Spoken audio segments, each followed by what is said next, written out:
Humanity sends the first space expedition to Mars, which mysteriously perishes. Rescuers struggle to reach the Red Planet and discover an astonishing find that reveals the secret of the origin of humans and life on Earth. I don't know what the hell we just did. A party is held at the house of astronaut Luke Graham in honor of his departure to Mars. Families of his friends and colleagues gather, and the man says goodbye to those staying behind, including his friend Jim McConnell, who had long been preparing for this flight but had to leave the project due to his wife's illness. The friends wish Luke a safe flight and remember the deceased woman. She would have been happy that the mission takes place. In 2020, the first manned expedition arrives on the Red Planet. Soon people discover a strange white formation near the base in the Cydonia region, which they suspect is the extrusion of a layer of water, which will be useful for future human colonization. Transmitting the news of the find to the command center aboard the International Space Station, 4 crew members head to the location of the formation for further research. Arriving on site, people see a tall mountain, which radar identifies as metallic. Then the astronauts begin to hear a strange low sound, but they think it's just interference from their Mars rover. And when they increase the power of their equipment, the sand beneath their feet starts to move.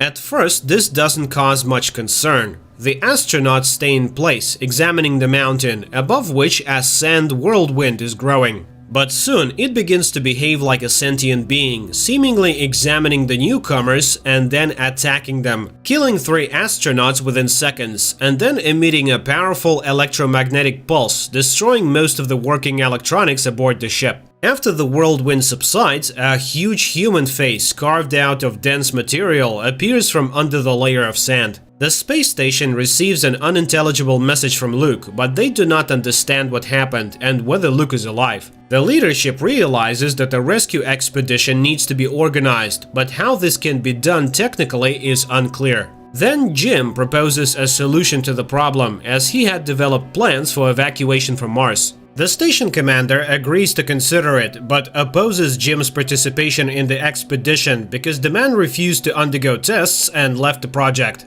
Woody Blake insists on including his friend in the crew, as his refusal to go on the first flight was for a good reason. He was very worried about his wife. Moreover, it was he and his wife who studied and designed the flight to Mars. So Jim knows more about this planet than everyone else, which will undoubtedly help in the rescue mission. Hearing his arguments, the commander agrees, and the rescue ship with a team of 4 people heads to Mars. In addition to Woody and Jim, the crew includes specialist Terry Fisher, Woody's wife, and Phil Allmeyer. Along the way, Jim kindly envies the love between Woody and Terry, observing how tenderly they treat each other. Soon, the surface of Mars becomes visible from the ship, and people note that the expedition camp is intact, and even see 3 burial mounds next to the building. It is unclear what happened to Luke. Maybe there was simply no one to bury him. Soon, a magnetic storm covers the planet, and the astronauts can no longer see anything. Command gives permission to land. Woody goes to share the news with Jim and catches him watching a family movie, from which it becomes clear that his wife was also an astronaut, and together with her husband, they dreamed of flying to Mars. The ship is preparing to enter orbit around the Red Planet, but then a swarm of micrometeorites appears in its path, and one of the meteorites punctures the hull, injuring Phil's arm. The station begins to lose air, and Woody goes into open space to find and fix the breach. However, the breach is so small that it cannot be visually detected, and then Terry squeezes out juice, which floats to the hole and seeps through it, indicating the breach. However, the crew does not notice another breach in the fuel line of one of the main engines. When the engine ignites, the fuel displaced into space explodes, destroying the ship. The crew has no choice but to quickly don their spacesuits and venture out into open space, hoping to maneuver to the supply module left in orbit from the first expedition. They find the module, but it is moving on a lower orbit than theirs, and too fast. Woody uses up all the fuel in his rocket pack to reach the module and secures a rope to it. However, he fails to stop his own flight and continues to fall towards Mars.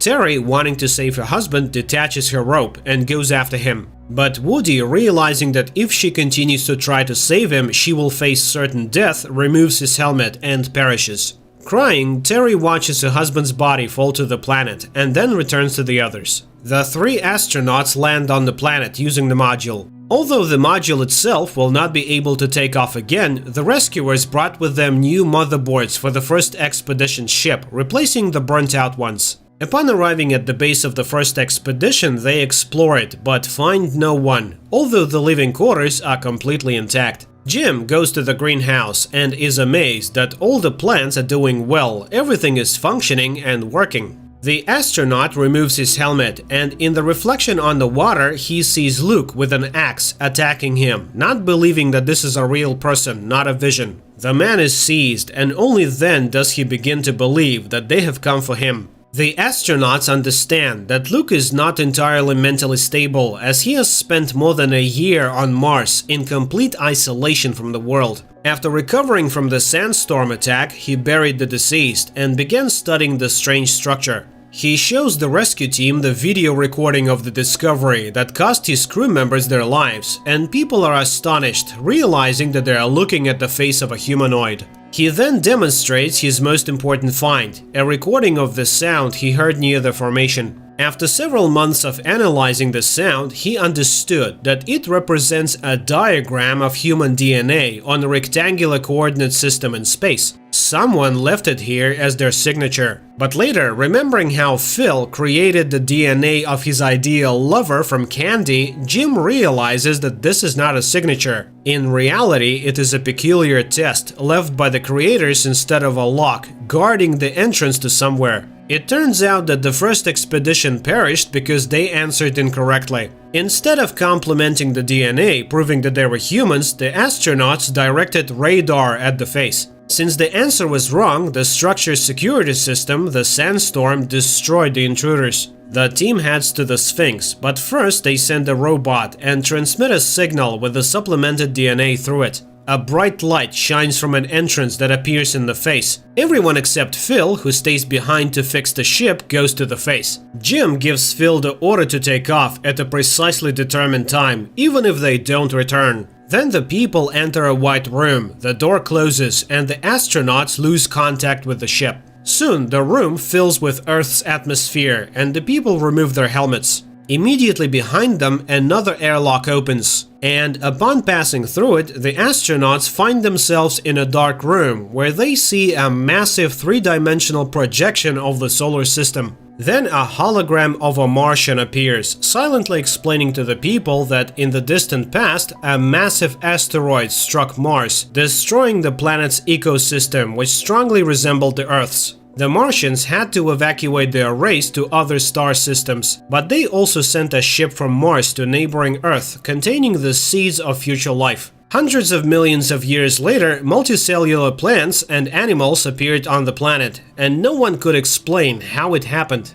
Many years have passed since this panspermia. The new forms that emerged from the sent DNA evolved and became humans. They were supposed to return home to Mars one day, so that the Sphinx would recognize them as the descendants of the grandiose experiment. The hologram reaches out to the Earthling, conveying that they belong to the same species. The Martian hologram disappears, and in front of them opens the hatch of a spaceship, on which someone from them can fly to the new home of the Martians. At this time, Phil unsuccessfully tries to contact his friends and prepares for takeoff. The people hear his warning that the storm is getting stronger and will soon engulf the ship. They realize that they need to hurry, but Jim refuses to return to Earth when the opportunity to fly to another galaxy arises. He is sure that this is an invitation and he was born precisely to reach the new world. Jim says goodbye to his friends. Terry gives him a small rocket pendant to remember, which once belonged to Woody, and the astronauts leave. Meanwhile, Phil repeats the call, but not receiving an answer, he hesitates to press the launch button.